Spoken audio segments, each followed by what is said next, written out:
Okay, for today's video, I'm actually going to talk about the game design of Marvel Rivals and the issues that it has in the game current. And to do that, I want to talk about the difference between what is balance and what is perception, right? And perception is like play, what feels fair, right? Because what feels fair is actually far more important than what is balance. Players that think something feels fair, even if it is necessarily has like a 60% win rate, will still play the game longer than people who are, playing a game where against something that feels unfair, even if they have a low win rate, right? A good example of like what they did well, I think, is Psylock. I think that she feels very fair to play against. I feel like she feels very fun to play.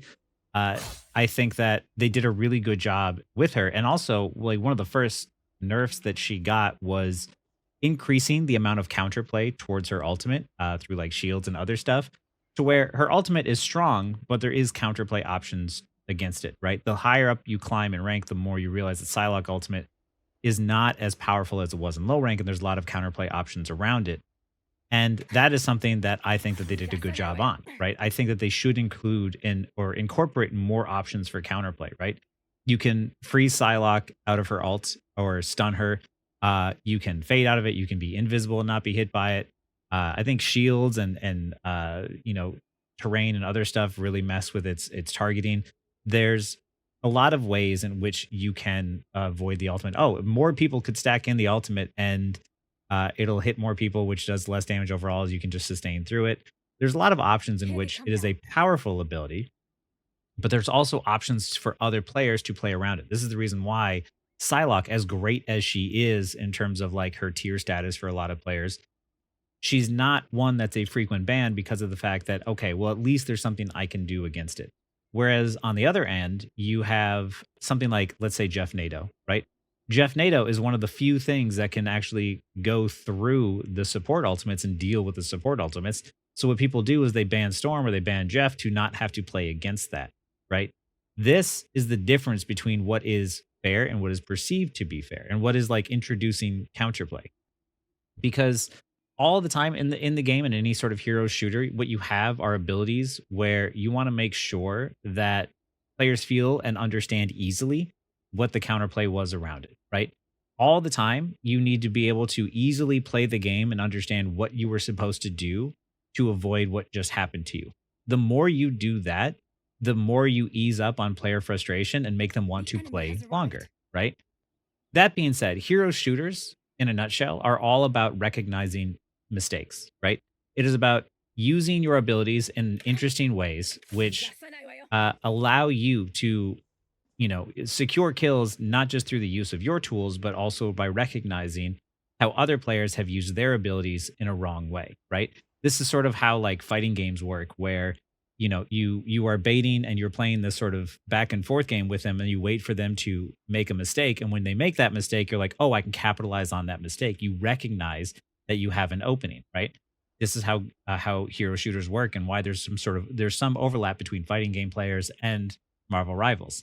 uh, but that being said, you can't always just give more control to players, because of the fact that the more control you have and you give to players, sometimes by giving them more control you take control away from, yeah, you take away from the counterplay on the opposite end. So even when you use abilities on their own should have weaknesses, and a cooldown is part of that weakness, right?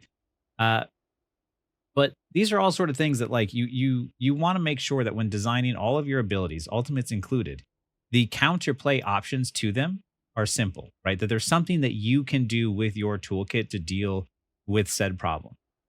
And if you don't create counterplay options, if you don't create easily understandable things of what you should be doing, then what you create is just another shooter that has abilities that you spam. Not that you use in interesting ways, but rather that you spam, right? And in all of rivals, for a lot of the heroes, a lot of them are, feel fine to play against. Punisher is powerful right now, but even after his buffs, he's not the most banned that I see. He's banned sometimes, but he's not the most banned. And the reason why is because even though he is powerful, even though he is strong balance wise, there's counterplay around him, right? His gun is great from range. His shotgun is good as up close. He's got a good solid toolkit. But at the end of the day, like if he were to ultimate, even when he ults, it's powerful. but your ultimates can counter it. He's susceptible to damage. He could easily be killed in his ultimate. There's options you have as the player where even though he's ulting and he's powerful and he's scary, there's things that you can do in order to try and kill him and outplay him, right? If uses his ultimate in a bad position or in a bad spot or too early or too late, there's a risk to reward there in which he can be punished for it. Another good example is Bucky. Bucky is one who has gone through many tweaks, right? But overall, his kit remains pretty close to the same, right? And because of the fact that his kit remains pretty close to the same, all they had to do was tweak some of the numbers here and there to make it feel more fair to play against. And what used to be a common frequent ban is now a character that you see often, but isn't one you see. It's not one that's as frustrating to play against. This is how you balance a current kit that's already functional and working, right? But then on the same the same time, you have someone like Spider-Man. Spider-Man could have a low win rate, but perceptively, it feels unfun to play against. And the big reason why is his pull, I'd say. His pull is one where even if it breaks through collision, it looks like it shouldn't pull you, but it still does. And it does this in a lot of times, right? So right there, it breaks through the collision and still pulls the robot down, right? I'm gonna do it again. You saw how it clipped through the collision and didn't break, right? This is reminiscent of like Roadhog hook 1.0 in Overwatch 1, which could just grab you from the craziest of places, and it felt like you just didn't have any option to play around it, right? Even if you were hiding around a corner and you were doing, you were trying to play safe because you knew the Spider-Man was there and he was able to just slip by and quickly grab you, there was nothing you could do, even if it broke collision, right? And even still, like if you're playing Scarlet Witch or Cloak, like there's times where you use your escape ability, he presses E, and he's still able to hit you anyway. Whereas to anybody else, you're intangible, right? This is the problem where it doesn't matter how much you try to balance Spider-Man. It doesn't matter how much you try to tweak the cooldown of his E, right? You can make his E 30 seconds long. And if you get pulled that way and you get pulled off of an edge and you see the web like clip through multiple walls and still pull you off an edge and kill you, it's still not going to feel fun to play against. And that's what you want to avoid. You want to make sure that you avoid things that make it feel unfun to play, because that is what makes players frustrated and that's what makes players want to leave. So keeping that in mind, this is how you determine whether or not an ability needs to be balanced or whether it needs to be reworked. That's why you see too a lot of times, like in the Marvel's tracker and stuff like that, or the Marvel Rivals website where they tell you the win rates and stuff. A lot of times people are shocked to see the win rates because the things that people think are unbalanced, the stuff that they think is meta, the stuff that they think is good, is actually like a 48% win rate. But the stuff that is actually really good, like right now it's Penny Parker, is one that you don't see very often, right? That is the power of how perception is stronger than reality, right? And that's the reason why, too, that whenever I talk about game design, I talk about feel. I don't talk about like what is balanced. What is balanced is easy to tweak, right? You can change damage numbers, you can change cooldowns to the point where it's balanced. What you can't change is whether or not it feels fair and feels fun to go against. So yeah, this brings me to the main problem here, which is the support alts. So support alts in the game, unfortunately, are an absolutely unfun thing to play against, because what you're trying to do is essentially just force those out so that way you are allowed to play the game. And essentially, whoever wins that fight is going to be the one who ends up getting the enemy team to use their support alts first, right? Because as soon as you do this, this is basically 12 seconds of not being allowed to play the game. And I don't know what you're thinking. Well, Meg can technically kill her and Iron Man can technically kill her. It's like, yes. But even those two have a very large risk in terms of trying to hit it, and it's very unlikely that they hit it. Even if you do manage to use those two, like Iron Man using his ult, he announces it, he lets you know he's in the air sitting still. He is a free shot. Like Iron Man takes a risk to hopefully turn the fight by shutting down the Luna. It's not a great trade-off, right? And So this is how all of the support alts work, right? So it's actually better and it's safer and gives you more value lots of times when you see a support alt to just back up and give up space and let them have that space and then try to fight afterwards than it is to try and contest through that ultimate. There's no counterplay to it, right? Whereas like if Bucky ults or Punisher ults, like yeah, you kind of have to be aware of his LOS and if he's shooting at you, but you could also try and make a play on him and try and kill him. That's a good alt. Ultron, very similar. His ultimate is actually really well designed because of the fact that if I need to heal people, I can use my ult on them, but I can also do damage. It not only allows the support player to help his teammate out who might be, under the threat of an ult, it also gives a margin for error. He could mess this up, uh, allowing him to have better skill expression. It could also allow him to make a play, right? To do damage, to allow him to secure a kill in order to help win the fight, right? There is choice in that. There is choice on his end, but also at the same time, if you're on the enemy team, there's also choice on your end, which is, do I try to hide from this ult? Do I try to attack back and shoot at him? Do I try to use my own ultimates to counter him? Like the more options you have, the more fun it is to play the game. The more fun it is for the other person on the enemy team to enjoy the game. And a lot of times what's pushing, I think, players out from playing this game is because of the fact that the support ultimates don't allow a whole lot of counterplay.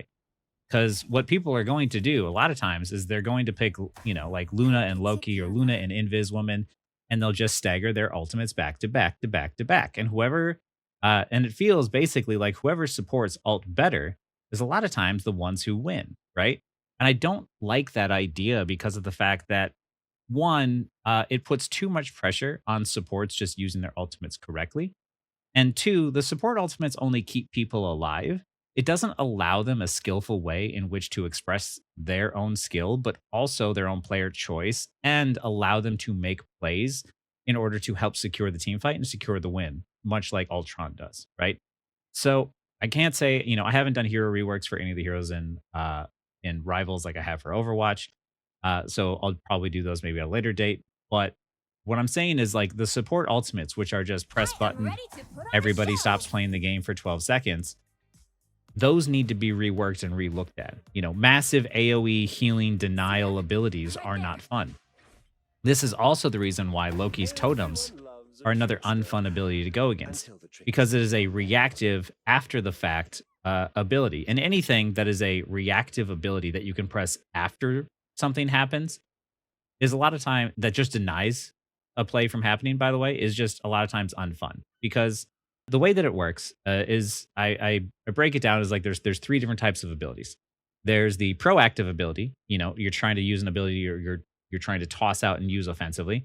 There's a predictive ability where you're trying to guess what they're going to do and then do something about it. And then there's the reactive ability. And a lot of times the reactive abilities if they have too much value, they're unfun to play against and they have to be so broken that they have to have a super long cooldown. Like Loki Totems and Adam Warlock's Soul Bond is a reactive ability. It's so powerful that they needs to have a long cooldown in order to make it feel more fair. But just like how Luna's ultimate has been nerfed, to where it takes longer to charge now, just because it takes longer to charge doesn't mean that when it pops up, it's any less fun to deal with, right? And that ultimately is the problem, is that the problem isn't whether or not we could nerf it and nerf how much long it takes to, you know, to charge up or anything. The problem is the fact that once it pops up, it's still not fun. She could have a 45% win rate, and the moment that she ults, it still wouldn't be fun to play against. And that's the problem. You need to have abilities which incorporate some sort of counterplay. And what I want them to do is to create ultimates that have more unique things about them, right? That allow them to make plays. Mantis is actually pretty decent in that you can still kill through it. It's very powerful, but it also provides a speed boost, and she can still be active. So she can still be making plays, trying to, turn the fight in her favor. This is one where it's an AoE healing, but it actually, out of all of them, feels the most fair. And oddly enough, like, she's not the one that you want to play because of the fact that the other ultimates are just better. And as long as they have these massive AoE, you're not allowed to play the game abilities that deny things so easily, you're going to have players be frustrated. You're going to have the game basically all revolve around these sorts of ultimates. which I don't think is healthy and good for support players. I don't think it's healthy for the good in the game in the long run.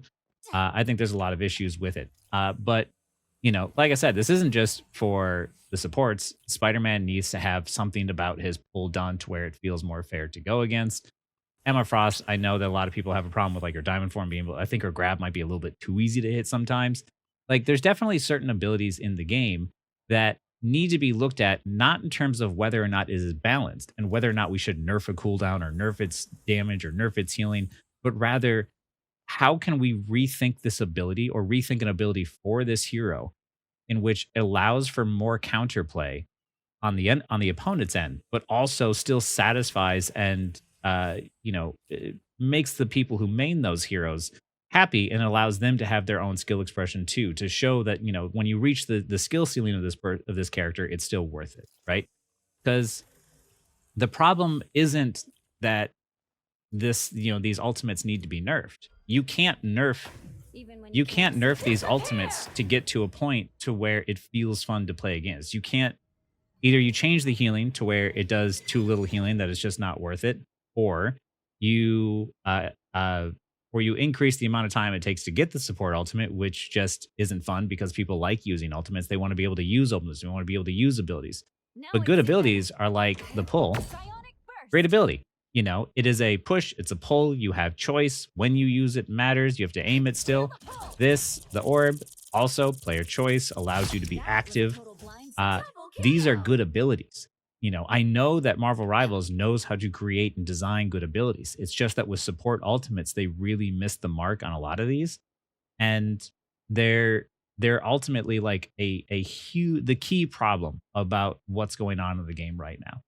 And I think that if they were to address a lot of these ultimates, high elo games will be a lot more fun, and even low elo games and low elo players would enjoy the game a lot more too. Because then, you'd be able to see more easily what you're supposed to do when a support ult goes off. Because a lot of times, what happens is I see support ults happen, and everybody just kind of keeps just like shooting or doing a bunch of damage blindly, and they just don't really know what to do because of the fact that everybody's just hitting stuff, right? And whoever's support ultimate runs out first is essentially the team that loses.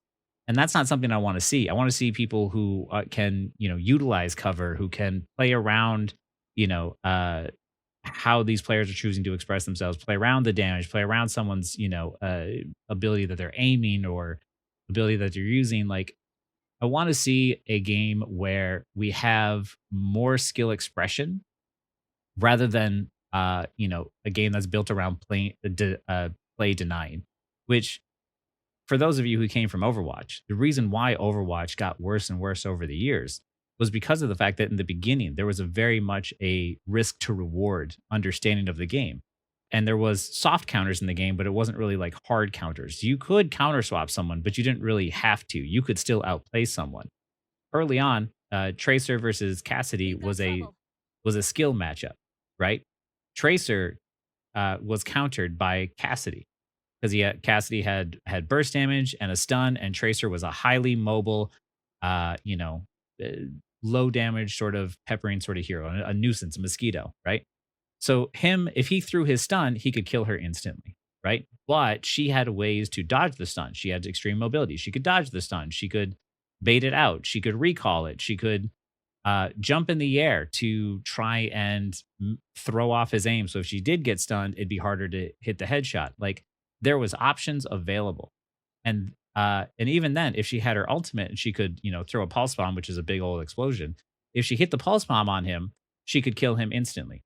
But then in Overwatch 2, what they did is they said, okay, his dodge roll, which was his little mobility thing, now can roll through the air, and it also is a damage reduction, and it's every 6 seconds. So now your pulse bomb could be countered by a simple 6 second ability. Well, he already soft countered her, so they introduced another counter.